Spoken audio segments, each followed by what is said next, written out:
Since the beginning of time, the world has changed with the help of a strong leader, whether it have a positive or negative effect. Along the way, some very corrupt influencers have gotten their people off track, but could have been avoided if they were taken from their position. A leader should be deposed when they are violent and act illegally. A deposition should be carried out by killing them in a very bloody way with their families.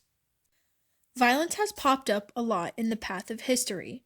Generally speaking, acting out in rage doesn't end well for either person involved.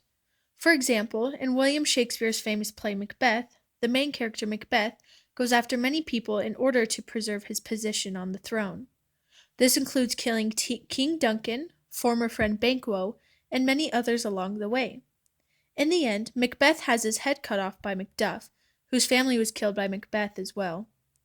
If Macbeth were to be overthrown from the beginning, then many innocent people would have been saved, and King Duncan would have been ruling just fine. This means Macbeth should have been taken out early on in order to avoid all of these unfortunate events. A more modern example is North Korean dictator Kim Jong-un.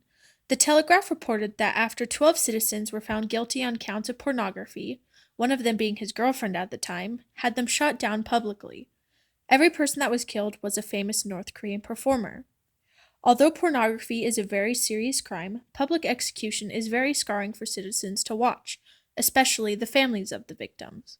This causes emotional harm in a period of grief.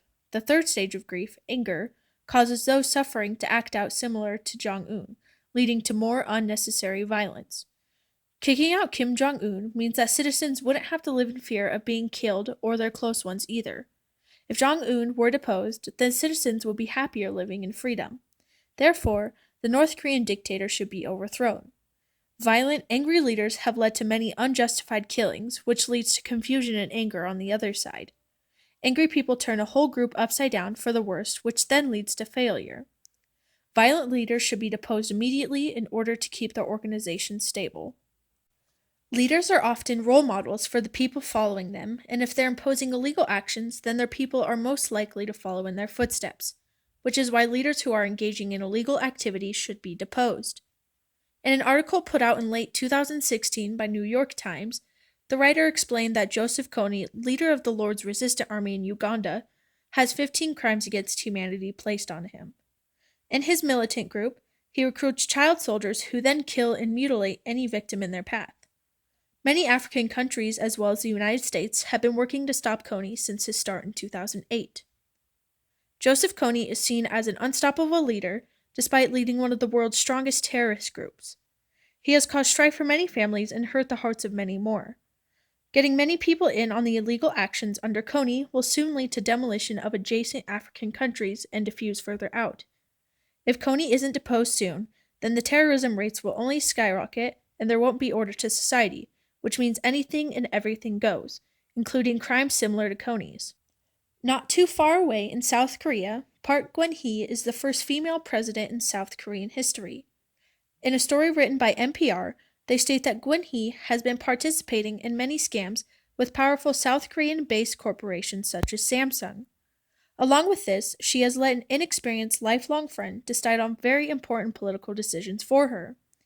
Geun-hye is yet to show up for any court hearings against her and refuses to comment on accusations. Allowing for corruption to get into the government system sends a message to the citizens that it is perfectly fine to act out in ways that are uncalled for. Sending this message is very dangerous because it can and will lead for a downfall because everyone is doing as they wish. When Geun-hye was deposed, the country was in better shape because there was order and citizens followed the rules. Setting an example is a key part to leadership and must be done. If a bad example is shown, then that is how followers will behave. It is important that every leader follows the rules, and those who don't should have their position taken away. Blood is a symbol of violence and of death. Many people are afraid of gore and try their best to avoid bloodshed. If a leader were to be killed in a very bloody way, more strong figures would be scared of the consequences of their own action. Also, when leaders are murderous, they should get a taste of their own medicine, or blood. When Rick Gladstone wrote about Joseph Kony and his terrorist army, a large portion was spent explaining the actions they engaged in. This includes massacres, mutilation of victims, kidnapping children, and raping young girls. Coney clearly has no remorse for his actions, but if he were to be killed the same way his victims were, many of his forced soldiers would understand the potential serious consequences of their actions. Sending a widespread message about the severity of these crimes would notify and scare others out of following Coney's model. In the same lines, the Telegraph article mentioned before explained that Kim Jong-un had 12 misdemeanor charged victims publicly executed without passing on the proposal to anyone else. By murdering Jong-un in the same essence, he may understand his mistakes as will his followers.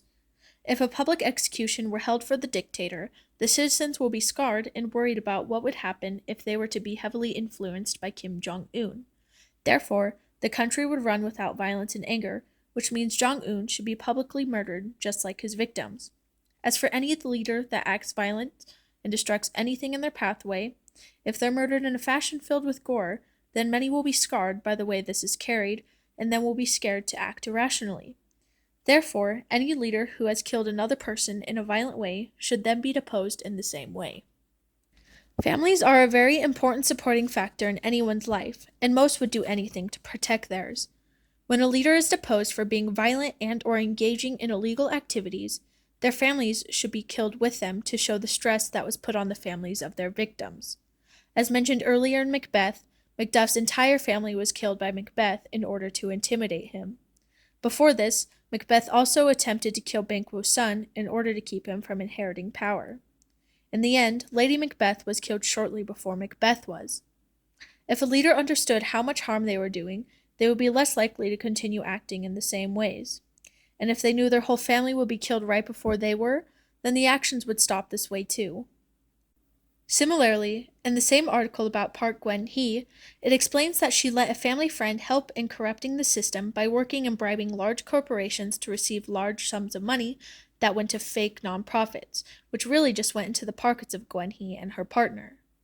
Since Geun-hye acted so ignorant to the outcome of her decisions, her family, as well as their friend that helped in the action, should be killed as punishment that led to the short downfall of South Korea. If a leader is to act ignorant, then they should have their eyes opened by having their loved ones murdered. This is a way of telling leaders not to disobey the rules, or else extreme consequences will come their way as retaliation. Having leaders afraid of losing their families will keep them in check, which means less unlawful actions will occur, meaning organizations will flourish.